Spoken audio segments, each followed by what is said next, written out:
Namaskaram, Sadhguru. Je voudrais savoir qui, selon vous, va gagner la Coupe du Monde. Les gens m'ont accusé de tout un tas de bêtises. Mais jamais personne n'a dit que je donnais les résultats des matchs.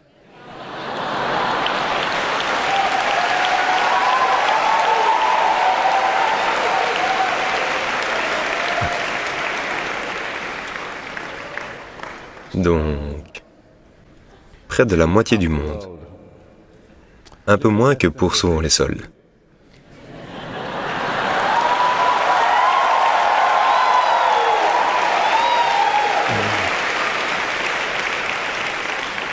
Près de la moitié du monde est assise à regarder la Coupe du Monde. Peut-être pas tous avec la même intensité et la même implication. Au moins 70% d'entre eux ne comprennent pas ce qu'est le jeu. Ils ne comprennent que le score final, vous savez. La plupart des gens ne comprennent que le tableau d'affichage. Ils ne comprennent pas ce qu'est le jeu, ce que ça implique. Quoi qu'il en soit, il excite les gens par l'intensité avec laquelle il est joué. Même s'ils ne connaissent vraiment rien au jeu, juste l'extrême intensité qu'ils mettent à courir après juste une balle, ce que ça peut faire. Juste une balle. Vous voyez ce que ça peut faire? C'est tout ce que vous devez comprendre. Il ne s'agit pas du ballon. Il s'agit de l'intensité de l'implication. S'il y a une intensité de l'implication, même les petites choses vont devenir des choses phénoménales. Oui? De toutes petites choses vont devenir des choses phénoménales. Mais ça demande une intensité de l'implication. Donc, en ce moment, il y a une telle excitation que les gens restent éveillés toute la nuit dans différentes parties du monde, selon la partie du monde dans laquelle vous vous trouvez, pour regarder des nuits blanches. Vous croyez que je veux gâcher ce sport? En disant que ce gars ou cette équipe va gagner?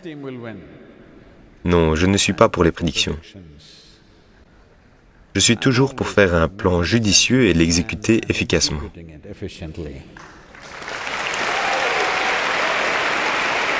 Maintenant,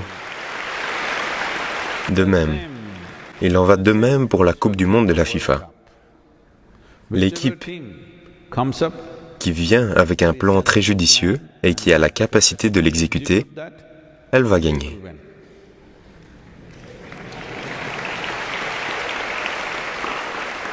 Eh bien, il y a eu des surprises.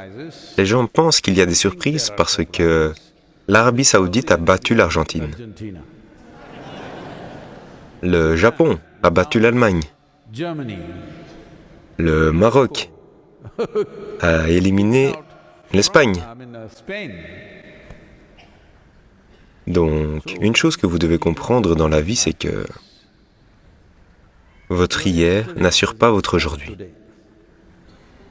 Vous ne pouvez pas gagner quoi que ce soit avec votre réputation. La réputation se trouve dans le mental des autres. Si elle entre dans votre mental, vous êtes fini. Allô? La réputation veut dire que vous croyez que hier est aujourd'hui. Si d'autres personnes croient cela, ça va. Mais si vous croyez que je suis trop fantastique, vous êtes fini. Allô? Donc ça a lieu à un tas de gens qui ont une réputation. Les réputations ne font pas vendre. Il y a des jeunes qui viennent mettre le ballon au fond des filets. Il y a des jeunes de 18-19 ans qui jouent. Donc c'est très important qu'un jeu soit beau uniquement parce que vous n'en connaissez pas la fin, n'est-ce pas? Allô? Sinon, où est la beauté du truc? Où est la beauté? C'est un jeu déjà joué. Il n'y a qu'eux qui vont gagner. Il y a une quelconque excitation là-dedans? Une quelconque beauté à ce jeu? Non, on ne connaît pas la fin, c'est ça qui est bien. Je n'aimerais pas faire ça, même dans mon mental. Qui va gagner? Pas même le dire aux gens, je ne ferai jamais ça. Même dans mon mental. Parfois, je vois que c'est cette équipe qui va gagner. Mais je ne vais pas le voir. Je vais le mettre de côté et quand même apprécier le jeu. Je passe quand même par un peu de ha-hou. Parce que dans la vie, je n'ai pas ça. Je connais le début du jeu, le milieu du jeu, la fin du jeu. Pas de Yahoo dans la vie. Donc au moins dans la Coupe du Monde de la FIFA, ne détruisez pas ça pour moi.